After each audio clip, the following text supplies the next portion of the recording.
Y estamos pendientes en los últimos días de los puntos de vista clave dentro de los mercados financieros, varias crisis, varios temas abiertos en el horizonte. Por un lado, China, con la crisis de Evergrande y también con esa crisis energética de la que empezamos a oír hablar y que probablemente va a tener un impacto mucho mayor que lo que está sucediendo en el sector inmobiliario con Evergrande. Y por otro lado, una crisis de la que les venimos hablando durante esta semana, que es la que asola a Reino Unido por esa falta de trabajadores provocado por el Brexit. Vamos a ver cómo está afectando todo esto, estos dos frentes abiertos en el mercado, a las empresas españolas. Marta Vilar, ¿cómo estás? Buenas tardes. Muy buenas tardes, Raquel. Pues sin duda esas dos crisis son dos acontecimientos que preocupan y mucho a los mercados financieros. Hemos intentado estudiar, indagar en las cuentas de las empresas que están expuestas a estos dos mercados para ver, pues efectivamente, cuál es el impacto que están teniendo estos dos acontecimientos en las compañías españolas. Por ejemplo, vamos a empezar por Reino Unido. Todo viene, esa escasez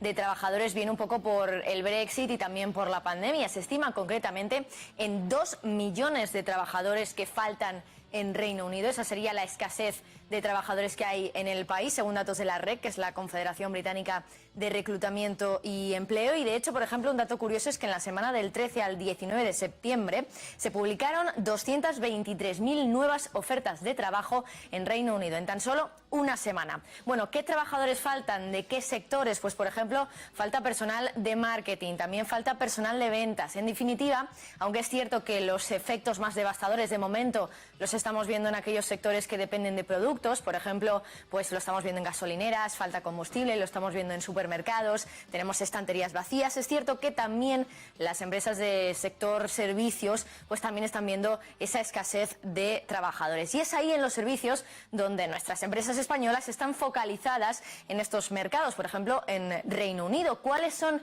esas compañías? Bueno, pues vamos a ir una a una. Por ejemplo, empezamos por el Banco Santander. Es una de las empresas que más trabajadores tiene en Reino Unido. En 2020 fueron 20.945 y hemos hablado con la compañía, con el Banco Santander, y de momento lo que nos dice, bueno, es que no han notado, al menos de momento, esa escasez en la plantilla y tampoco ningún efecto del impacto que está teniendo en la cadena de suministros todo esto de que faltan trabajadores. También tenemos otro gigante español que está presente en Reino Unido, es Ferrovial. En 2020 tenía casi 15.000 empleados en Reino Unido y en total un 12% de las ventas de la compañía en 2020 pues se dieron aquí en este país. En total 818 millones de euros. También hemos contactado con Ferrovial para preguntarle, por ejemplo, qué efecto está teniendo todo esto en su aeropuerto, en el aeropuerto de Heathrow, porque imaginamos que, por ejemplo, los británicos, quizá por eso de ahorrar combustible que falta tanto en todo el país, pues prefieren evitar viajes de ocio que quizá puedan ser un poquito más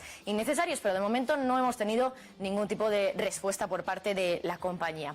Y bueno, es ahí un poco en el sector turístico donde también podríamos ver más consecuencias, precisamente por lo que acabamos de comentar, y ahí tenemos también varias empresas que están en Reino Unido. Por ejemplo, tenemos a AENA con ese aeropuerto de Luton en Londres, y también tenemos a IAG con la aerolínea bandera de Reino Unido, que es British Airways. Bueno, ninguna de estas dos empresas ha respondido a nuestra solicitud de información del impacto, posible impacto que puede estar teniendo todo esto de la escasez de trabajadores en estas dos compañías. Es cierto que AENA, por ejemplo, por un lado cuenta con 706 trabajadores en ese aeropuerto de Londres, y por su parte IAG tiene en nómina a casi 29.000 personas allí en Reino Unido, un número muy elevado. Y además hay que recordar que ese mercado es uno de los más importantes para IAG. Por ejemplo, en 2019 fue el lugar donde más dinero ganó esta compañía, y en 2020 pues todo lo contrario, fue el mercado donde más dinero perdió IAG.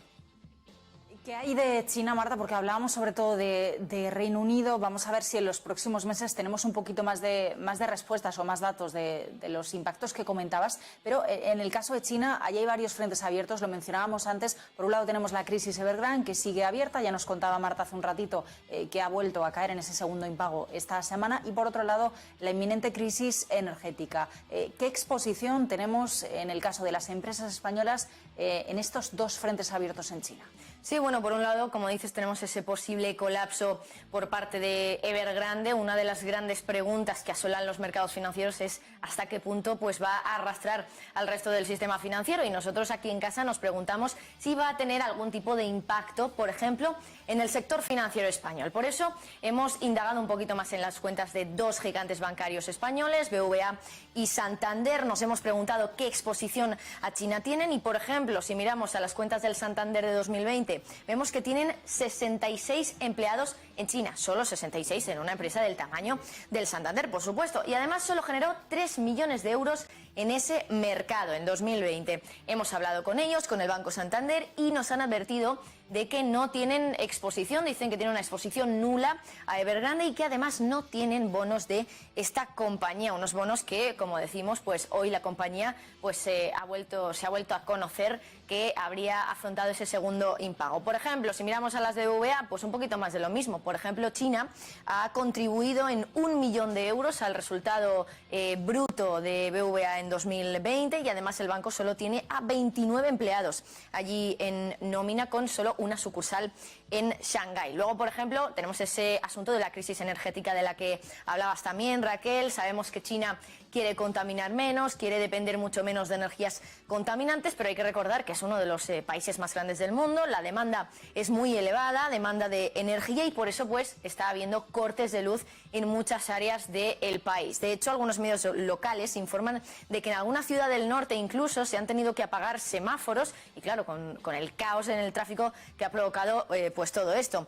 Ahora lo que sabemos es que el gobierno chino se ha sacado de la manga una especie de semáforo provincial. En las provincias que estén en rojo o en ámbar, según ese semáforo, las plantas manufactureras van a tener que cerrar o reducir de forma significativa su intensidad energética. Y claro, la pregunta que nos hacemos un poco es: ¿qué gran empresa española está presente en producción allí en China, que pueda tener plantas y fábricas allí en China? Pues por supuesto la más grande, Inditex, con fábricas allí en el gigante asiático. Es cierto que no tiene ninguna propia en China, pero sí trabaja con algunas de ellas. Según su memoria anual de 2020, son más de 1.400 las fábricas de confección que trabajan para Inditex en China y otras 1.300 fábricas de otros procesos. Estas fábricas dan trabajo a más de 635.000 personas allí en China. Por lo tanto, son fábricas muy grandes con muchos trabajadores.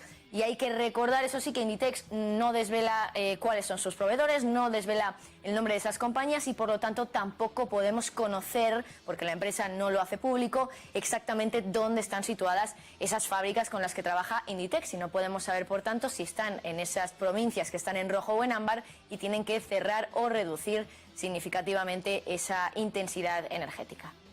Gracias, Marta. Muchos frentes abiertos, más información la que nos has dejado, pero también más incógnitas que trataremos de ir respondiendo en los próximos días. Gracias, buenas tardes. Y ahora una pausa para publicidad. A la vuelta hablamos de lo que ha sucedido hoy en el Congreso, ese debate sobre la reforma de las pensiones del ministro Escrivá.